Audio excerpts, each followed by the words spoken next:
우리나라 증시에 미치는 영향은 무엇인지, 순식간에 2,900선 이탈하거나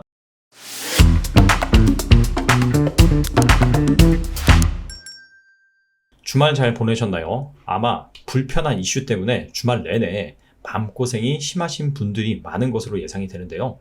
지난주 금요일이죠.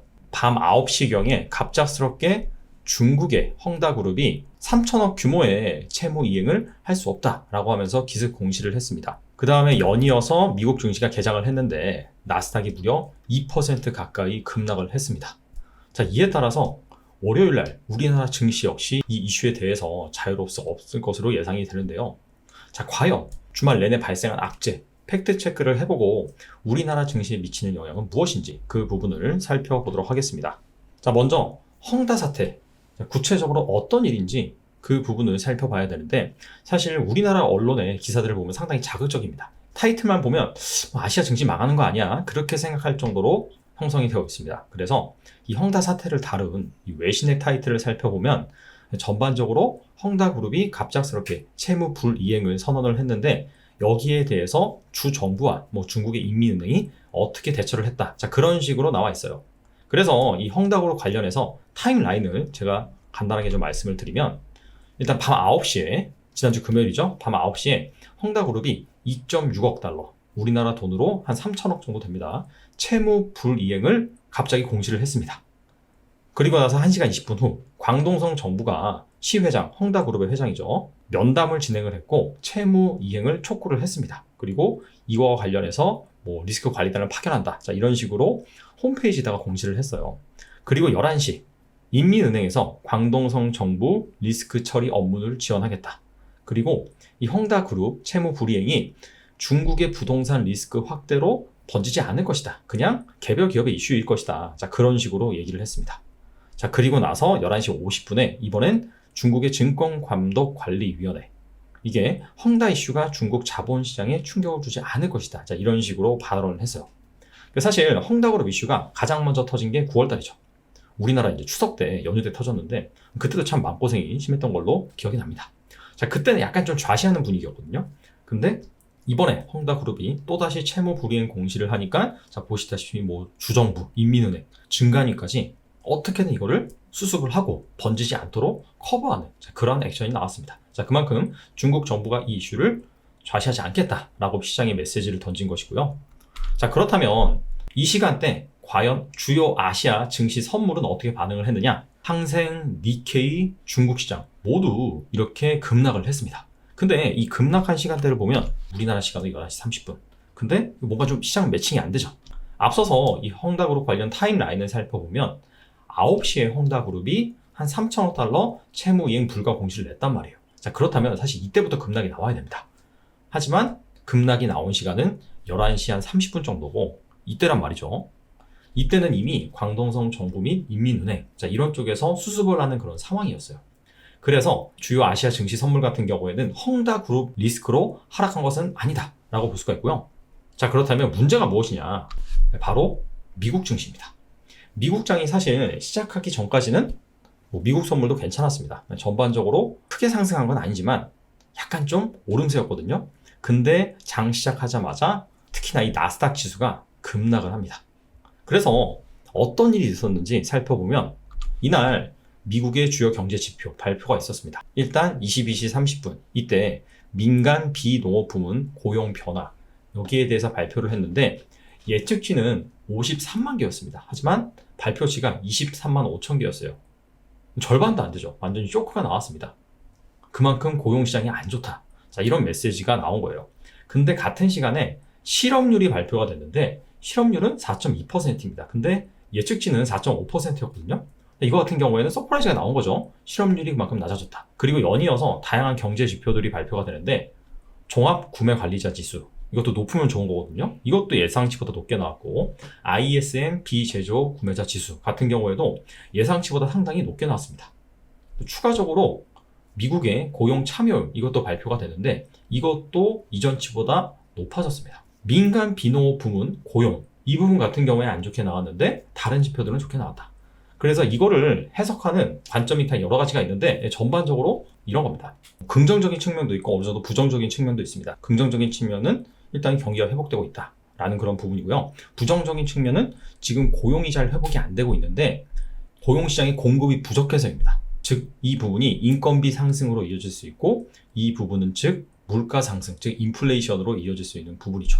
자, 이런 상황에서 세인트 루이스 연방 총재 제임스 블러드란 분이 매파적인 그런 성향의 인사입니다. 빨리빨리 테이퍼링을 해야 된다. 그리고 내년에 최소 2번 정도의 기준금리를 올려야 된다. 이런 식으로 얘기를 했습니다. 자, 그러다 보니까 시장이 좀 부정적으로 반응을 했고요. 추가적으로 남아프리카 공화국에서 이 코로나 바이러스 감염자가 한 300명대였는데 거의 한 3,000명대, 한 10배가량 증가를 했다. 그리고 여기에 대부분이 이 오미크론 변이로 인해서 발생을 했다라는 소식이 전해지면서 결과적으로 미국 증시가 상당히 안 좋았습니다. 자, 그렇다면 이 경제 바로미터라고 볼 수 있는 채권 시장은 어떻게 이 이슈에 대해서 반응을 했냐? 일단 2년물 국채금리 같은 경우에는 0.37% 하락하긴 했으나 추세적으로는 계속해서 상승하는 모습이고요. 10년물 국채금리 같은 경우에는 1.15% 하락을 하고 추세적으로도 최근에 계속해서 하락하는 모습입니다.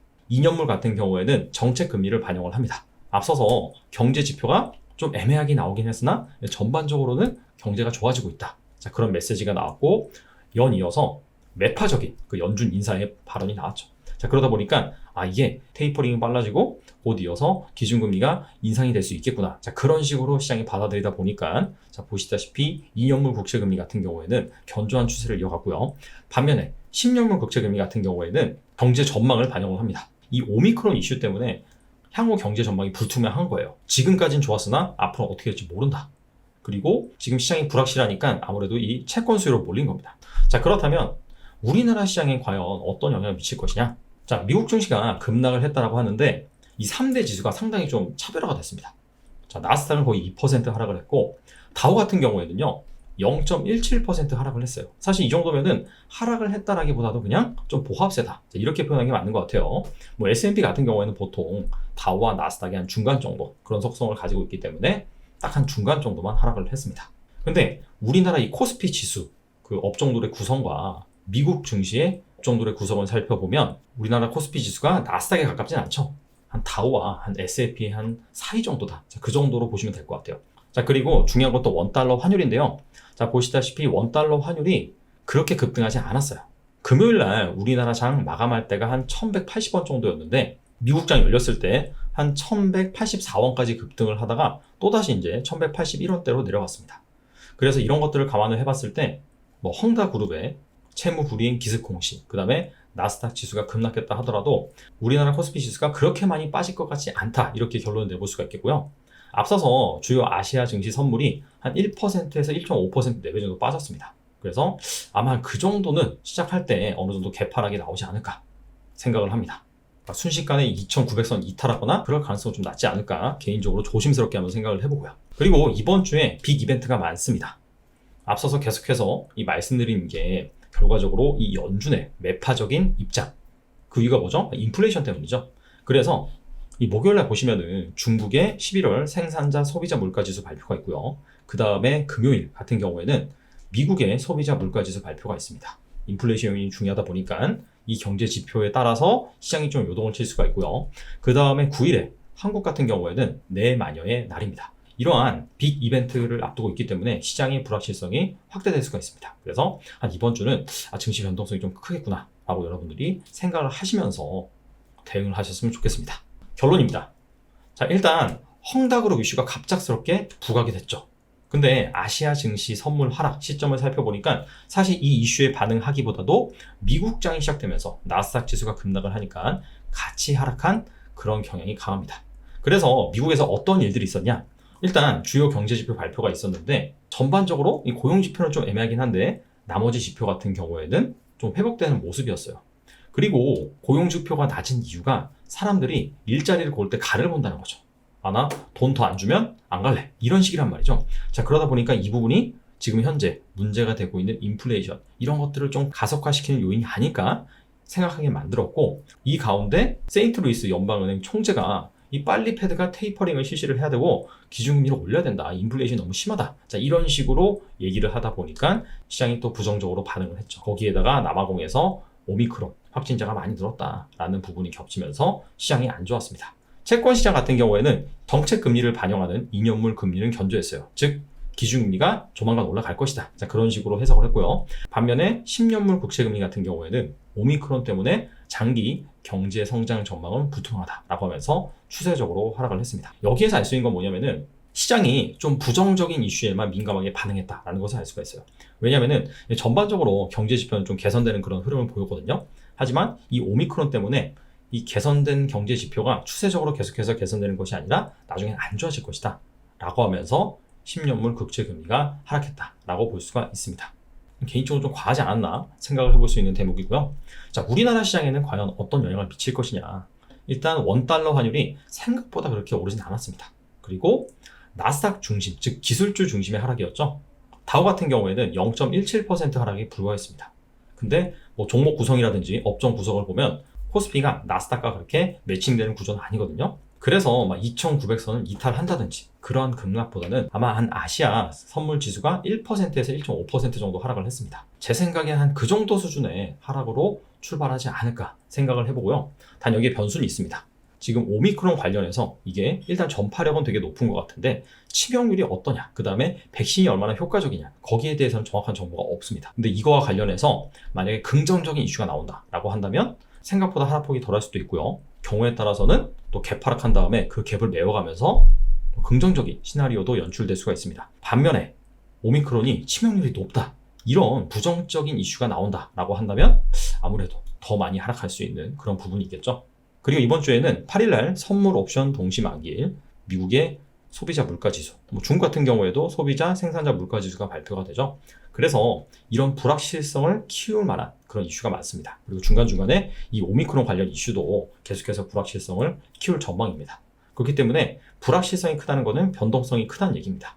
따라서 이럴 때는 조심하셔야 됩니다. 절대 뭔가 추세적으로 따라서 하면은 크게 손해볼 수가 있습니다.